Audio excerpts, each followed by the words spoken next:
Bismillahirrahmanirrahim. Assalamualaikum warahmatullahi wabarakatuh. Alhamdulillahi rabbil alamin. Allahumma salli wa sallim wa barik ala sayyidina Muhammad wa ala alihi wa sahbihi wa man tabi'ahum bi ihsanin ila yaumiddin. Subhana la ilma lana illa ma 'allamtana innaka antal alimul hakim. Amma ba'du. Ma'asyiral muslimin rahimakumullah, beserta anak-anakku yang Bapak banggakan. Pertama-tama mari kita panjatkan puji dan syukur kita kepada Allah Subhanahu wa taala yang telah memberikan kita nikmat iman, Islam dan kesehatan sehingga kita bisa dipertemukan kembali kepada bulan yang penuh berkah, yaitu bulan Ramadan. Semoga Allah Subhanahu wa taala memberikan kita kekuatan untuk menjalani ibadah puasa dengan penuh keikhlasan dan keistiqomahan, serta menjadikan Ramadan ini sebagai sarana untuk menjadi pribadi yang lebih bertakwa kepada Allah Subhanahu wa taala. Salawat serta salam semoga tetap tercurahkan kepada junjungan kita Nabi Muhammad sallallahu alaihi wasallam beserta keluarga, sahabat dan para pengikutnya hingga hari kiamat. Ma'asyiral muslimin rahimakumullah. Pada kesempatan mulia ini, mari kita meningkatkan ketakwaan kita kepada Allah Subhanahu wa taala dengan yang sebenar-benarnya takwa. Salah satu dari 99 Asmaul Husna yang merupakan keagungan Allah adalah Al-Alim, yang berarti Maha Mengetahui. Allah Subhanahu wa taala berfirman dalam Al-Qur'an, wa huwa bikulli syai'in alim, dan Dia Maha Mengetahui segala sesuatu. Masyarakat muslimin rahimakumullah, makna dari nama Al-Alim adalah bahwa ilmu Allah meliputi segala sesuatu. Tidak ada yang tersembunyi bagi Allah, baik yang ada di langit maupun yang ada di bumi, yang nyata maupun yang tersembunyi, yang telah terjadi, sedang terjadi maupun yang akan terjadi. Allah Subhanahu wa taala berfirman, innallaha ya'lamu ghaibas samawati wal ardi innahu alimun bidatis sudur. Sesungguhnya Allah Subhanahu wa taala mengetahui yang gaib di langit dan di bumi. Sesungguhnya Dia Allah mengetahui segala isi hati. Al-Quran surat Al-Fatir 38. Ma'asyiral muslimin rahimakumullah. Para ulama menjelaskan bahwa ilmu Allah itu berbeda dengan ilmu makhluk. Imam Ghazali berkata, ilmu Allah itu sempurna, tidak didahului oleh kebodohan, tidak didahului dengan kebodohan, kata Imam Ghazali, tidak terputus oleh lupa, dan tidak terbatas oleh ruang dan waktu. Begitu indahnya kalimat yang disampaikan oleh Imam Ghazali.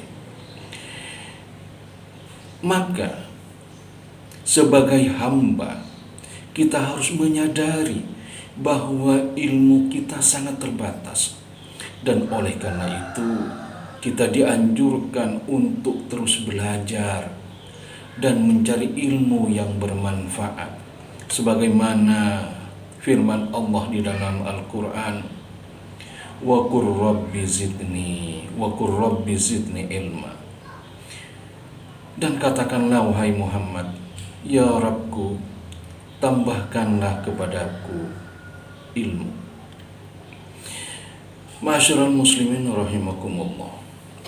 Di antara keutamaan atau fadilah memahami nama Allah Al-Alim adalah yang pertama, menumbuhkan ketakwaan kita kepada Allah Subhanahu wa taala.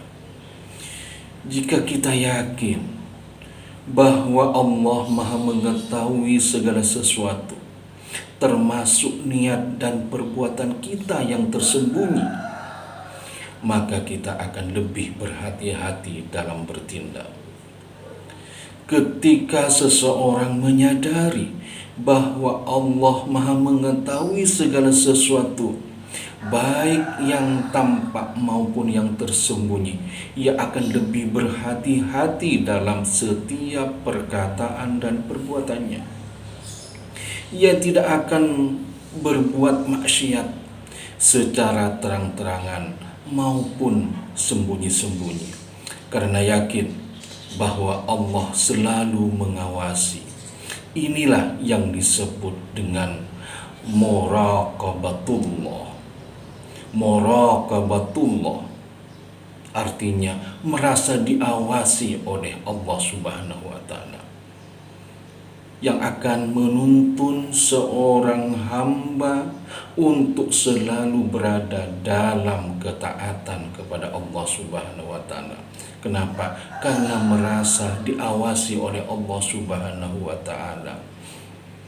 Ma'asyiral muslimin rahimakumullah.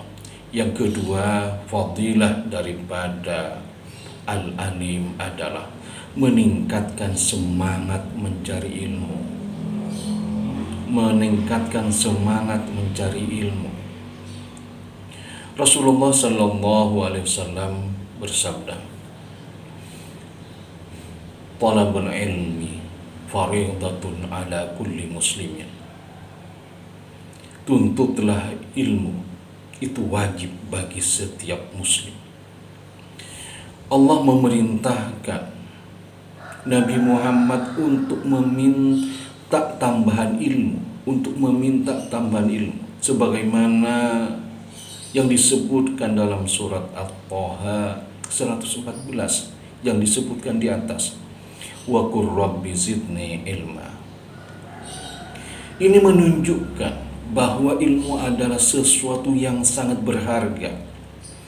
Dalam Islam, menuntut ilmu bukan hanya untuk kepentingan dunia, tetapi juga sebagai jalan untuk memahami agama dan mendekatkan diri kepada Allah Subhanahu wa taala. Dengan ilmu, seseorang dapat membedakan antara yang benar dan yang salah, serta mengamalkan ajaran Islam dengan lebih baik. Ma'asyiral muslimin rahimakumullah. Sedangkan yang ketiga adalah mendapatkan kemuliaan di sisi Allah Subhanahu wa taala. Allah mengangkat derajat orang yang berilmu, sebagaimana firman Allah, yarfa'illahu alladhina amanu minkum walladhina utul ilma darajat. Allah akan meninggikan orang-orang yang beriman di antara kamu dan orang-orang yang diberi ilmu beberapa derajat. Dalam ayat ini Allah menjanjikan derajat yang tinggi bagi orang-orang yang berilmu dan orang-orang yang beriman. Hal ini menunjukkan bahwa ilmu adalah salah satu faktor yang menjadi seseorang mulia di sisi Allah dan di tengah masyarakat tentunya. Para ulama yang mengajarkan ilmu dan membimbing umat memiliki kedudukan yang istimewa dalam Islam. Rasulullah sallallahu alaihi wasallam bersabda, sesungguhnya para malaikat membentangkan sayapnya bagi penuntut ilmu karena ridha terhadap apa yang ia lakukan. Ma'asyiral muslimin rahimakumullah beserta anak-anakku, maka janganlah kita sampai berputus asa atau apalagi putus sekolah, atau apalagi putus mencari ilmu. Jangan. Kenapa? Karena Allah Subhanahu wa Ta'ala akan memberkati kita, orang-orang yang selalu mencari ilmu. Ma'asyiral muslimin rahimakumullah, dengan memahami dan mengamalkan makna al-alim, seseorang atau kita seorang muslim akan semakin takut kepada Allah Subhanahu wa Ta'ala, semakin giat dalam menuntut ilmu dan meraih derajat mulia di sisinya. Oleh karena itu, marilah kita mendekatkan diri kepada Allah dengan selalu mengingat bahwa Dia Maha mengetahui, serta terus belajar dan mengamalkan ilmu yang bermanfaat. Demikian yang dapat Bapak sampaikan. Semoga bermanfaat kepada kita semua. Kurang lebihnya mohon maaf. Assalamualaikum warahmatullahi wabarakatuh.